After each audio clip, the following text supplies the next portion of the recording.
अऊज़ुबिल्लाहिमिनश्शैतानिर्रजीम बिस्मिल्लाहिर्रहमानिर्रहीम।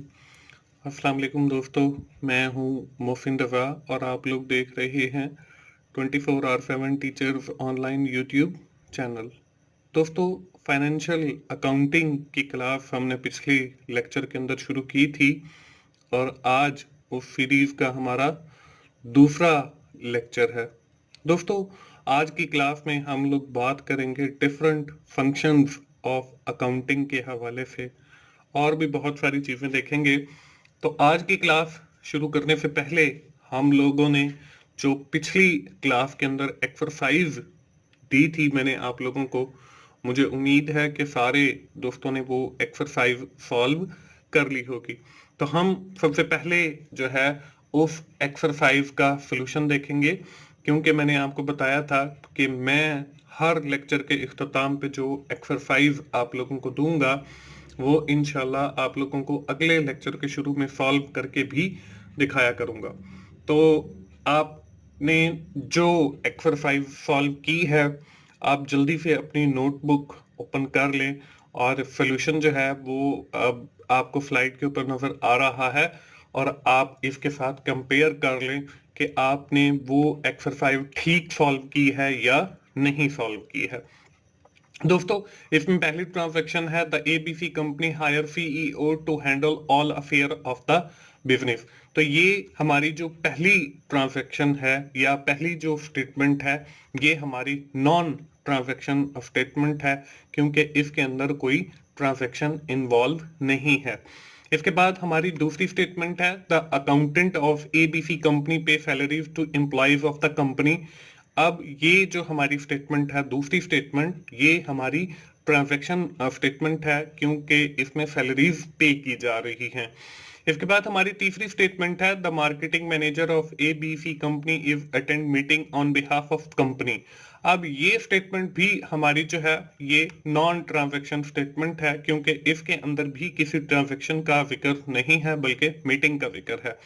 इसके बाद अगली statement the ABC company paid electricity bill for the month of January 2021। उन्होंने बिल पे किए हैं, इसमें भी ट्रांजैक्शन का जिक्र किया जा रहा है, तो ये भी हमारी ट्रांजैक्शन है। इसके बाद ABC company face huge losses due to the earthquake last year in 2020 कि 2020 के अंदर जो है एक ज़लज़ला आया, जिसकी वजह से कंपनी को जो है बहुत ज्यादा लॉस का सामना करना पड़ा। तो ये एक हमारा इवेंट है। इसके बाद है अगली statement the ABC company charge annual depreciation on vehicle of the company, के व्हीकल्स के ऊपर उन्होंने डेप्रिसिएशन चार्ज की है, तो ये हमारी एक कंडीशन है।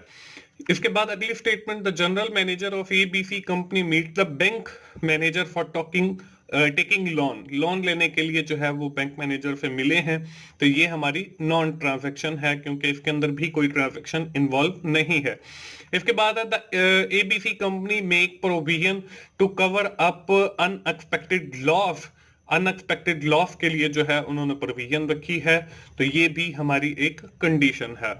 The stock of ABC company lost by fire, के कंपनी का जो स्टॉक है वो आग लगने की वजह से जो है वो जाया हो गया है, तो ये भी हमारे पास एक इवेंट है। इसके बाद आखिरी जो हमारी स्टेटमेंट है every year the company is paying some amount to the charitable institution, ये भी हमारी एक ट्रांजैक्शन है। तो दोस्तों, ये तो हमारी पिछली जो एक्सरसाइज थी उसका सॉल्यूशन हो गया। तो आज की क्लास शुरू करते हैं, और आज की क्लास शुरू करने से पहले हम ये देख लेते हैं कि आज की क्लास के अंदर हम लोग क्या पढ़ेंगे। आज की क्लास के अंदर हमारा जो फोकस है वो तीन चीजों के ऊपर होगा। The first one is the functions of the financial accounting. हम देखेंगे कि फाइनेंशियल अकाउंटिंग के कौन कौन से फंक्शन है। दूसरे नंबर के ऊपर देखेंगे हम कि अकाउंटिंग साइकिल से क्या मुराद है। तीसरे नंबर के ऊपर हम देखेंगे कि एलिमेंट्स ऑफ फाइनेंशियल स्टेटमेंट्स क्या होते हैं, और विद इन डिटेल मैं आप लोगों को समझाऊंगा ये सारी चीजें।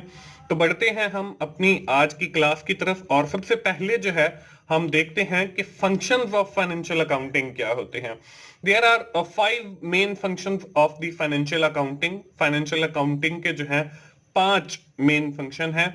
इसमें जो पहला फंक्शन है that is known as classifying. अब क्लासिफाइंग का मतलब क्या है? क्लासिफाइंग का मतलब यह है कि separate each transaction with respect to the head, कि हमने अपनी हर ट्रांजैक्शन को जो है वो अलग अलग हेड के अंदर लिखना है। जो अकाउंटिंग के अंदर हमारे पास हेड्स मौजूद हैं, नॉर्मली हमारे पास जो हेड्स अवेलेबल हैं ये हमारे पास एसेट्स होते हैं, या फिर हमारी लाइबिलिटी होती है, या फिर हमारी ऑनर इक्विटी होती है, या इनकम होती है, या एक्सपेंसेस होती है। Means to say that when we are seeing any transaction, जब भी हम किसी ट्रांजैक्शन को देखते हैं तो this transaction is related to one head और two head of financial accounting. ये हमारे किसी ना किसी हेड के साथ रिलेट करती है, या तो वो एसेट्स होंगे, या लाइबिलिटीज होंगी, या ऑनर इक्विटी होगी, या इनकम होगी, या एक्सपेंसेस होंगी। तो दोस्तों ये जो हमारे पास डिफरेंट हेड हैं क्लासिफाइंग के लिए, ये हेड के बारे में भी हम इंशाल्लाह आज की ही इसी क्लास के अंदर विद इन डिटेल बात करेंगे, और वहां पे मैं आप लोगों को बताऊंगा कि एसेट से क्या मुराद है, लाइबिलिटीज क्या होती हैं, ऑनर इक्विटी क्या होती है, इनकम क्या है, और एक्सपेंसिव क्या है। For the time being you remember that thing कि हमने जो है ट्रांजैक्शन को क्लासिफाई करना है इनटू द डिफरेंट हेड्स। इसके बाद जो अगली चीज आती है वो आती है हमारे पास रिकॉर्डिंग। जब हमने क्लासिफाई कर लिया कि हमने जो है हर हेड के हिसाब से record each transaction with respect to the head, फिर हमने जो है हर ट्रांजैक्शन को उसके रेलिवेंट हेड के अंदर जो है रिकॉर्ड करना है। ये हमारा फाइनेंशियल अकाउंटिंग का दूसरा फंक्शन है। इसके बाद हमारे पास जो तीसरा फंक्शन है वो है हमारे पास समराइजिंग, कि हमने जो है अब समराइज करना है चीजों को। समराइज कैसे करेंगे, make summary of each head, हमने हर हेड की जो है वो समरी बनानी है। इसका मतलब ये है कि हम जो है सारे जितने भी हेड हैं उनको जो है वो समराइज करेंगे, शॉर्ट करेंगे, उनका ट्रायल बैलेंस बनाएंगे सारे हेड्स ऑफ अकाउंट का। और ये जो ट्रायल बैलेंस है ये आगे आइंदा आने वाले लेक्चर्स के अंदर मैं आप लोगों को समझाऊंगा कि कैसे हम लोग ये प्रिपेयर करेंगे या समराइज करेंगे डिफरेंट हेड्स को। इसके बाद हमारे पास अगला जो फंक्शन है, चौथा फंक्शन फाइनेंशियल अकाउंटिंग का, वो है रिपोर्टिंग। अब जब हमने सारी चीजों को समराइज कर लिया, सारे हेड्स को समराइज कर लिया, शॉर्ट कर लिया, तो हम जो है उनसे डिफरेंट रिपोर्ट्स बनाएंगे for the users of the financial affairs, कि हमारी कंपनी के जो यूजर्स हैं जिनको फाइनेंशियल इंफॉर्मेशन की जरूरत होती है, उनके लिए हम जो है वो समराइज स्टेटमेंट्स बनाएंगे, रिपोर्ट्स बनाएंगे, जिसमें हम प्रॉफिट एंड लॉस अकाउंट बना सकते हैं, जिसमें हम बैलेंस शीट बना सकते हैं। तो ये जो फाइनेंशियल स्टेटमेंट्स हैं ये भी इंशाल्लाह हम किसी लेक्चर के अंदर विद इन डिटेल देखेंगे। लेकिन आप इतना याद रखें कि समराइजिंग करने के बाद जो है जिन लोगों को फाइनेंशियल इंफॉर्मेशन की जरूरत होती है उनके लिए हम रिपोर्टिंग बनाते हैं, और ये हमारा फाइनेंशियल अकाउंटिंग का चौथा फंक्शन है। इसके बाद अगला जो हमारे पास फंक्शन है लास्ट वाला, वो है एनालाइजिंग। अब जो हमने रिपोर्ट्स बनाई हैं उनको हम एनालाइज करते हैं फॉर डिसीजन मेकिंग, कि हमने इस प्रोजेक्ट के अंदर इन्वेस्ट करना है, या हमने कोई नया प्रोजेक्ट स्टार्ट करना है, या क्या करना है, हम इसके बारे में उन रिपोर्ट्स की मदद से जो है एनालाइज करके डिसीजन मेकिंग करते हैं। तो ये जो है हमारा आखिरी फंक्शन है फाइनेंशियल अकाउंटिंग का। दोस्तों जब हम लोग ये फाइनेंशियल अकाउंटिंग के फंक्शंस को परफॉर्म कर रहे होते हैं तो उसके साथ ही हम एक और भी चीज कर रहे होते हैं, वो भी हम देख लेते हैं। देखिए हमारा जो फाइनेंशियल अकाउंटिंग का एक सर्कल है, उस सर्कल के अंदर सबसे जो पहली चीज है वो है इवेंट। इवेंट के बारे में हम पिछले लेक्चर के अंदर विद इन डिटेल बात कर चुके हैं। इसके बाद जब हम चीजों को क्लासिफाई कर रहे होते हैं हर डिफरेंट हेड्स के हिसाब से, तो इसका मतलब यह है कि हम जो है जर्नल बना रहे हैं। उसके बाद जब हम लोग रिकॉर्डिंग कर रहे होते हैं डिफरेंट हेड्स के अंदर, तो इसका मतलब यह है कि हम जो है लेजर्स प्रिपेयर कर रहे हैं। इसके बाद जब हम चीजों को समराइज कर रहे हैं तो इसका मतलब यह है कि हम ट्रायल बैलेंस बना रहे हैं। इसके बाद जब हम रिपोर्टिंग कर रहे हैं तो इसका मतलब यह है कि हम फाइनेंशियल स्टेटमेंट्स बना रहे हैं। तो ये पूरा एक सर्कल है कि इवेंट से स्टार्ट होता है और फाइनेंशियल स्टेटमेंट के ऊपर जाके जो है ये हमारा सर्कल जो है ये एंड होता है। और इस पूरे साइकिल को या इस पूरे सर्कल को हम लोग जो है अकाउंटिंग साइकिल कहते हैं, और इसी को आप फ्लो ऑफ ट्रांजैक्शन भी कहते हैं, इसी को जो है हम अकाउंटिंग साइकिल भी कहते हैं। और आइंदा आने वाले लेक्चर्स के अंदर जो है हम इंशाल्लाह देखेंगे कि कैसे हम क्लासिफाई करके जर्नल के अंदर रिकॉर्ड करते हैं, कैसे हम रिकॉर्डिंग करके डिफरेंट लेजर्स प्रिपेयर करते हैं, कैसे हम समराइजिंग करके ट्रायल बैलेंस बनाते हैं, कैसे हम रिपोर्टिंग के लिए जो है वो फाइनेंशियल स्टेटमेंट्स बनाते हैं। तो ये पूरे अकाउंटिंग साइकिल के बारे में जो है हम इंशाल्लाह कमिंग लेक्चर के अंदर विद इन डिटेल बात करेंगे। हमने जो है इस स्लाइड के ऊपर जो है सिर्फ और सिर्फ फंक्शंस ऑफ फाइनेंशियल अकाउंटिंग पढ़े हैं। इसके बाद दोस्तों मैंने आपको बताया है कि हमारे पास ये चार डिफरेंट पांच बल्कि फंक्शंस हैं, जिसमें जो पहला फंक्शन है वो है क्लासिफाइंग का।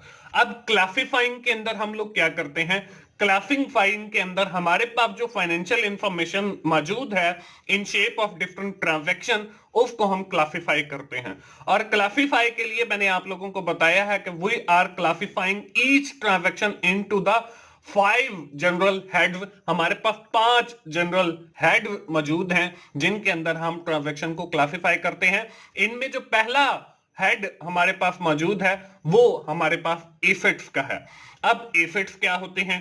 एसेट्स आर द रिसोर्सेज और properties are positions of the business. कि एसेट्स जो है वो किसी भी कंपनी के जो है या तो रिसोर्सेज हैं या उनकी जो पोजेशंस हैं, उनके पास जो चीजें अवेलेबल हैं, या उनकी जो प्रॉपर्टीज हैं वो उस कंपनी का अफाफा जाता है। अब एसेट्स को भी आगे दो कैटेगरीज के अंदर क्लासिफाई किया गया है। The first one is the tangible assets. पहली जो है वो हमारे पास टेंजिबल एसेट्स है, और दूसरी जो है हमारे पास क्लासिफिकेशन वो हमारे पास इनटेंजिबल एसेट्स की है। अब टेंजिबल एसेट्स कौन से होते हैं? टेंजिबल एसेट्स हमारे ऐसे एसेट्स होते हैं जो फिजिकली एग्जिस्ट करते हैं। जैसे हमारे पास अगर हम कंप्यूटर की बात करते हैं तो सीपीयू जो है ये हमारे पास एक टेंजिबल एसेट है, लैंड है टेंजिबल एसेट है, मशीनरी है टेंजिबल एसेट है, व्हीकल है टेंजिबल एसेट है। उसके बाद हमारे पास जो दूसरा कैटेगरी है एसेट्स की वो हमारे पास इनटेंजिबल एसेट है। इनटेंजिबल एसेट्स ऐसे एसेट्स जो फिजिकली एग्जिस्ट नहीं करते। अब उसमें कौन से आ जाते हैं? उसमें हमारे पास पेटेंट्स आ जाते हैं, उसके बाद हमारे पास कॉपीराइट्स आ जाते हैं। तो ये सारे हमारे पास ऐसे एसेट्स हैं जो इनटेंजिबल होते हैं। इसके बाद क्लासिफिकेशन के लिए हमारे पास जो दूसरा बड़ा हेड अवेलेबल है इसको हम लाइबिलिटीज कहते हैं। अब लाइबिलिटीज क्या है? Liabilities are the debt and obligation of the business. कि लाइबिलिटीज जो है वो कर्ज जो कंपनी ने वापस लौटाना है, या ऑब्लिगेशंस जो अभी कंपनी ने पे करनी है, अभी देनी है, उनको हम लाइबिलिटीज कहते हैं। इसके बाद हमारे पास जो अगली चीज है वो है ऑनर्स इक्विटी। अब ऑनर इक्विटी क्या है? Owner equity defined as the portion of the total value of the company's assets that can be claimed by its owner and by its stakeholder. कि उस कंपनी के जो stake holder हैं या जो honour हैं वो जो क्लेम करते हैं, या उनका जितना कंपनी के अंदर स्टेक है वो उनकी ऑनर इक्विटी है। मींस टू से कि एक कंपनी स्टार्ट हुई, अब हर जो शेयर होल्डर है उसने कुछ ना कुछ कंपनी के अंदर इन्वेस्ट किया। अब जितनी उसने इन्वेस्टमेंट की है उसके अगेंस्ट उसे प्रॉफिट तो मिलना है, तो जितनी उसने इन्वेस्टमेंट की है तो उसको राइट हासिल है कि वो उतनी अमाउंट को क्लेम कर सके। तो ये जितनी अमाउंट को क्लेम कर सकता है तो वो उसकी ऑनर इक्विटी होती है।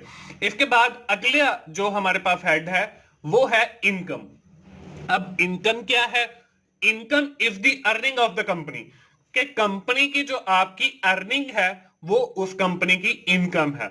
इसके बाद आखिरी जो हमारे पास हेड अवेलेबल है वो है एक्सपेंसिव का। अब एक्सपेंसिव क्या है? Expensive are the cost incurred to earn revenue और सेल और इनकम। कि इनकम को जनरेट करने के लिए आपकी जो कॉस्ट आएंगी या अखराजात आएंगे इनको हम एक्सपेंसिव कहते हैं। तो दोस्तों क्लासिफिकेशन के लिए हमारे पास ये 5 बड़े हेड्स अवेलेबल हैं। आगे इनको फर्दर भी क्लासिफाई किया गया है, वो भी इंशाल्लाह हम देखेंगे। और इन 5 हेड्स को हम एलिमेंट्स ऑफ फाइनेंशियल स्टेटमेंट्स भी कहते हैं। तो दोस्तों, ये थी हमारी आज की क्लास। इसके अंदर हम लोगों ने जो है 2 चीजों के बारे में सीखा। एक, एलिमेंट ऑफ फाइनेंशियल स्टेटमेंट के हमारे पास कौन कौन से जो है फाइनेंशियल हेड्स अवेलेबल हैं, कौन कौन से एलिमेंट अवेलेबल हैं जिनके अंदर हम अपनी फाइनेंशियल इंफॉर्मेशन को क्लासिफाई करते हैं। इसके अलावा हम लोगों ने डिफरेंट फाइनेंशियल अकाउंटिंग के फंक्शंस को देखा। आज की क्लास हम यहीं पे खत्म करते हैं। आप जल्दी से अपनी नोटबुक जो है ओपन कर ले, क्योंकि अभी स्क्रीन के ऊपर जो है आप लोगों को आज की एक्सरसाइज नजर आने वाली है। एक्सरसाइज के अंदर आपको डिफरेंट ये स्टेटमेंट्स नजर आ रही हैं, डिफरेंट चीजें नजर आ रही हैं। ये तकरीबन आपके पास कोई 20 चीजें हैं जिनमें लैंड से शुरू होकर कैश पे जाके खत्म हो रही हैं। आपने इस एक्सरसाइज के अंदर करना क्या है? Separate tangible assets, intangible assets, liabilities, income, expenses, honours equity from the above. आपने इसमें से टेंजिबल एसेट्स को अलग करना है, इनटेंजिबल एसेट्स को अलग करना है, लायबिलिटीज को अलग करना है, इनकम को अलग करना है, एक्सपेंसेस को अलग करना है और ऑनर्स इक्विटी को अलग करना है। क्योंकि आज की क्लास के अंदर हम इन सब चीजों के बारे में पढ़ चुके हैं और इनकी डेफिनेशंस भी मैं आप लोगों के साथ शेयर कर चुका हूं। On the basis of today's class you separate all these things. आपने इन सारी चीजों को अलग अलग करना है। दोस्तों, आज की क्लास हम यहीं पे खत्म करते हैं। हम क्विकली जो है एक बार समराइज कर लेते हैं कि आज की क्लास के अंदर हम लोगों ने क्या पढ़ा है। आज की क्लास के अंदर हम लोगों ने 3 चीजें पढ़ी हैं। एक, फंक्शंस पढ़े हैं फाइनेंशियल अकाउंटिंग के। दूसरा, हमने अकाउंटिंग साइकिल के बारे में बात की। और आखिरी, हमने एलिमेंट्स ऑफ फाइनेंशियल स्टेटमेंट्स को देखा। दोस्तों, आज की क्लास में यहीं पे खत्म करता हूं और आखिर में मैं फिर आप लोगों को यही कहूंगा कि अगर आपको मेरी वीडियोस अच्छी लग रही हैं तो आप उन्हें लाइक कीजिए, अपने दोस्तों के साथ शेयर करें जिनका ये सब्जेक्ट है, और कमेंट जरूर किया करें ताकि मैं अपनी वीडियोस को और ज्यादा इंप्रूव कर सकूं। और मेरा चैनल 24/7 टीचर्स ऑनलाइन सब्सक्राइब कीजिए ताकि मेरी हर आने वाली वीडियो, हर आने वाला लेक्चर आप लोगों तक पहुंच सके और आप उससे सीख सकें। दोस्तों, मिलते हैं अगली फाइनेंशियल अकाउंटिंग की क्लास में। उस वक्त तक के लिए अल्लाह हाफिज।